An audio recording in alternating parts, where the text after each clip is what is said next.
パート64始めていきましょう。まずは本丸御殿の庭園ですね。庭園から作っていきたいと思います。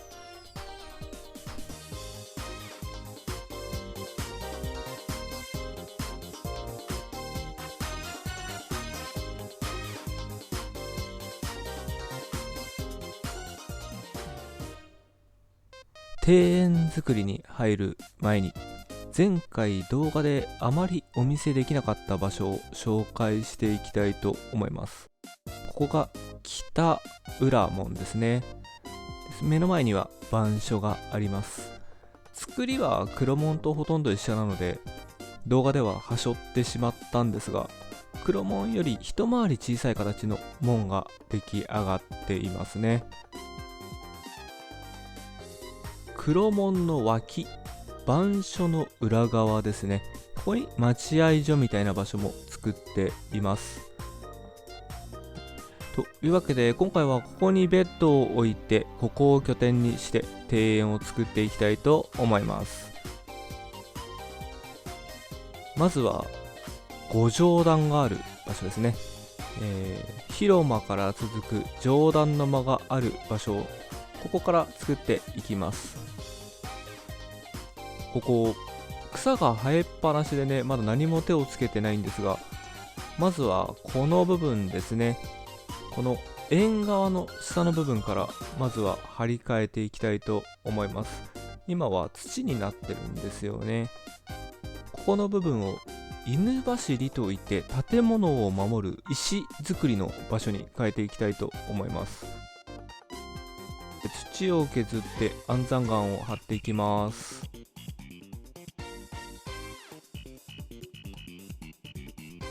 今も残っている本丸御殿を参考にすると、結構この犬走りがある建物が多いんですよね。なので今回は土を安山岩に張り替えて犬走りを再現していきたいと思います。安山岩が敷き終わりました。というわけで一番外側ですね。一番外側の部分をこの水はけっていうんですかね。本来砂利とかで作られているようなところを丸石の階段で再現していきたいと思います。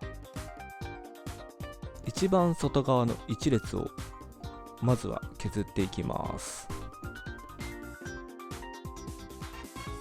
犬走りの外側はこんな感じでね、少し段差がある場所があるんですよね。というわけでこんな感じでね、再現していきたいと思います。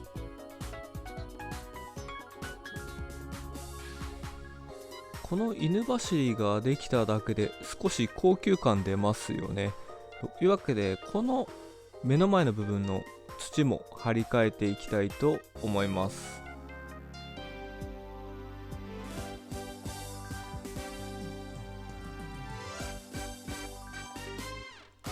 大広間の前に当たる場所なので、白砂をイメージして砂を敷いていきます。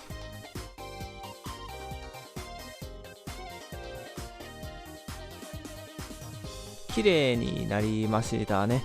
はい、というわけでこの隅っこですね、端っこの部分を花壇にしていきたいと思います。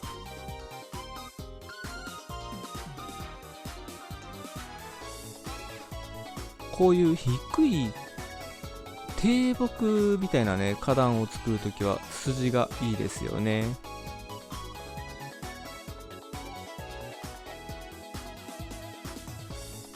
大広間から外に降りれるように階段を作っていきます。イメージは奉行所とかにあった階段ですね。この外の縁側濡れ縁に立てかけるような、そんな階段を作っていきます。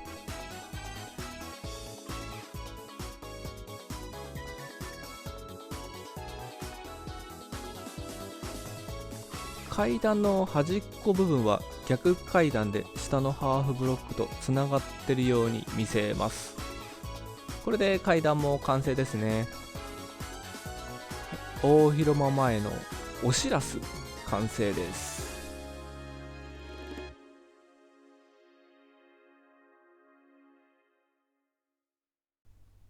この白砂の場所はこの大広間だったりね、上段にいるお殿様に歌舞伎門から直接報告をする場所、そんな形の場所になると思うんですよね。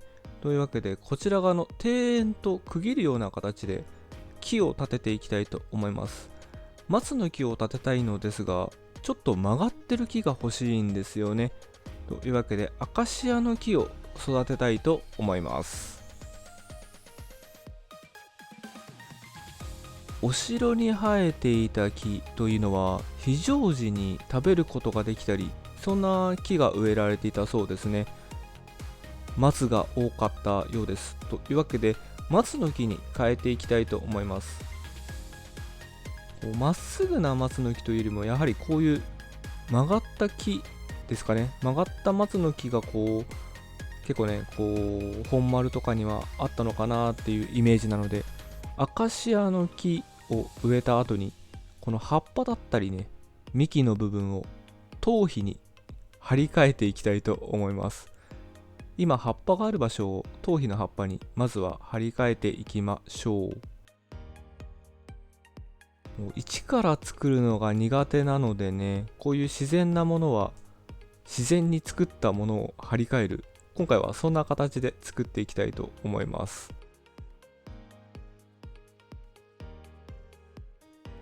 先に幹を削ってしまうと葉っぱが消えてしまうので、周りをすべて頭皮の葉っぱで囲ってから幹はね、作っていきたいと思います。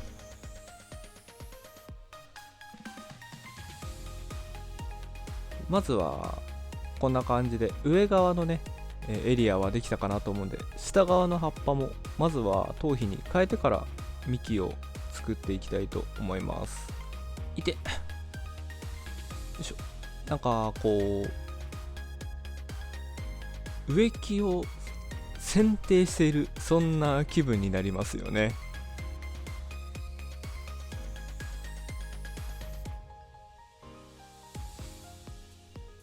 やっぱりアカシアの木の曲がり方は松の木にちょうどいいですね。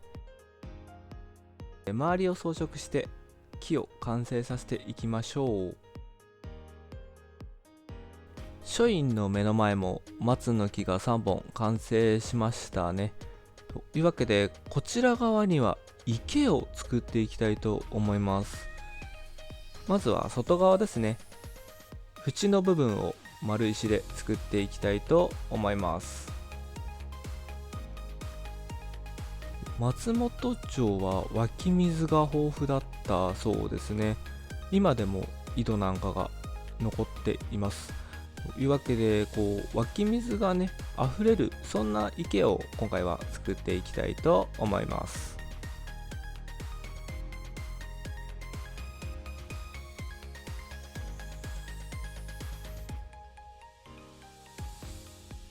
池の形ができましたね。というわけで、周りに装飾をしていきたいと思います。山を模したような、そんな石をね置いていきましょう。池の周りにある松の木は石で囲まれていることが多かったりするんですよね。というわけで、石で囲んでいきたいと思います。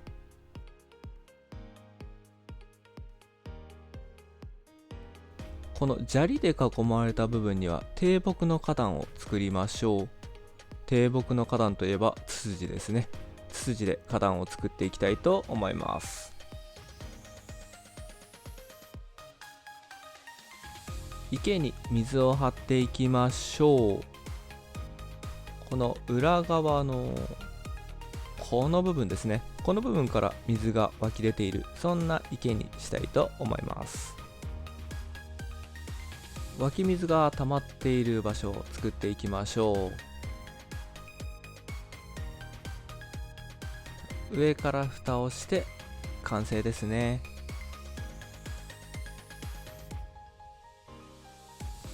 書院の南側の庭園が完成しましたね。石なんかが置いてあったりとか、池があったりとか、こんな形で書院の南側の庭園ができました。というわけで、天守側のねこの部分にも庭園を作っていきたいと思います。今回作る庭園は枯山水の中で枯池と言われている、そんな形の庭園を作っていきます。縁取りができましたというわけで、池をねデザインしていく感じに作るので、まずは陸地の部分を苔カーペットで表現していきたいと思います。陸地以外の部分の土を削っていきましょう。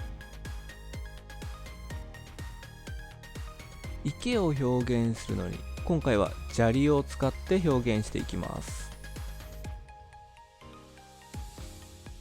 城主の寝所がある場所ですね。プライベート空間のこの目の前にも大きな空き地があります。というわけでここにも庭園を作っていきましょう。南側の塀の手前には階段を置いて水はけを良くしたいと思います。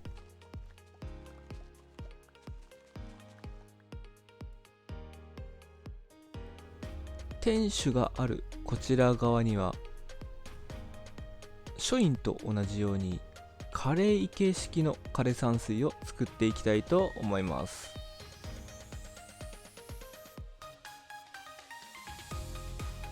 まずは縁取りですね。丸石を使って縁を作っていきましょう。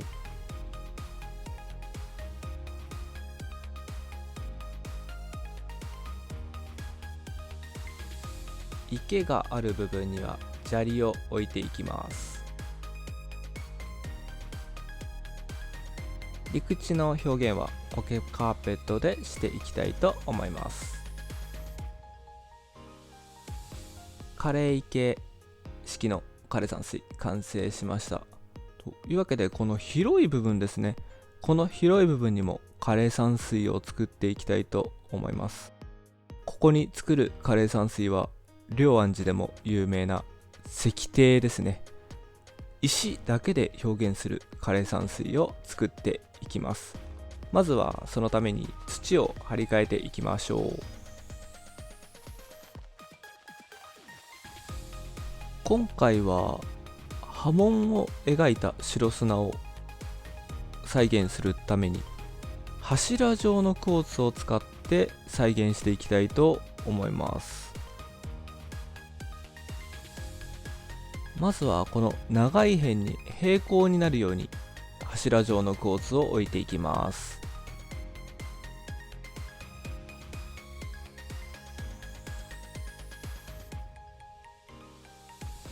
今回モデルにさせていただいた龍安寺の石庭は黄金比だったり遠近法といった西洋の手法が取り入れられたお庭になっていますね。実際は10メートル ×25 メートルぐらいの大きさらしいのですが、今回この見え方をね再現していくために少し幅を大きくとって作っていきます。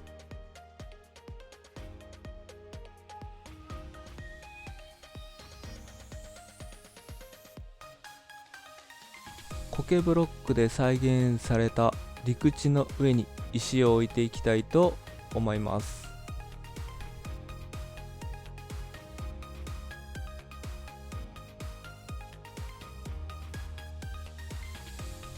龍安寺の石庭には15個の石があるのですが、この15個の石を同時に全て眺められないと言われていますね。その意味はいろいろ推察されていますが、15という数字が東洋学では完全を表すため、完全さが見えないことで禅の教えを象徴しているなどと言われています。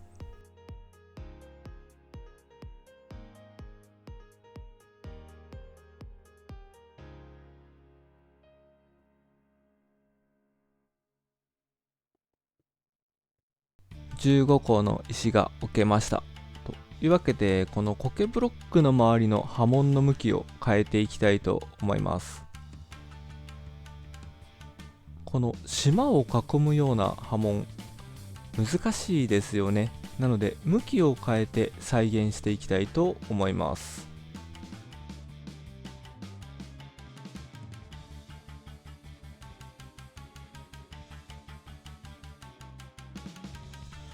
こうして石庭だったりとか枯れ池の枯山水を作っていると、昔の人の趣深さって本当にすごいものだなと認識させられますよね。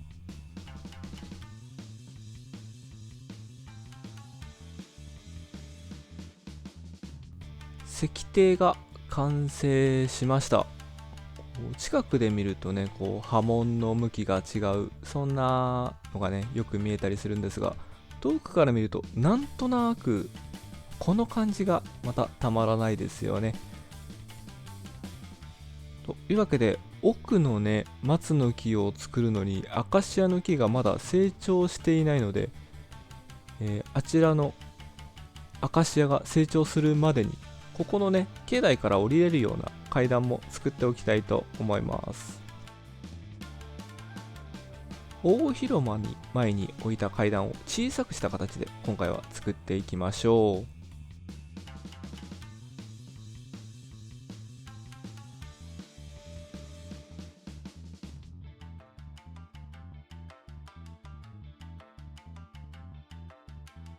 お馬見どころの裏側には小松なぎの桜を立てます。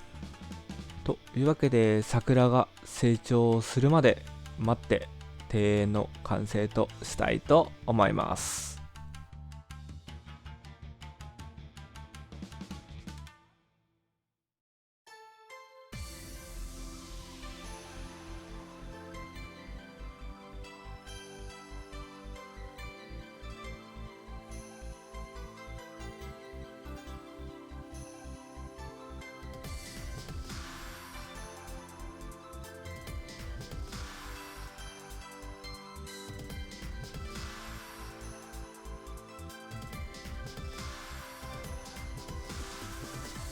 パート64、庭園を作る。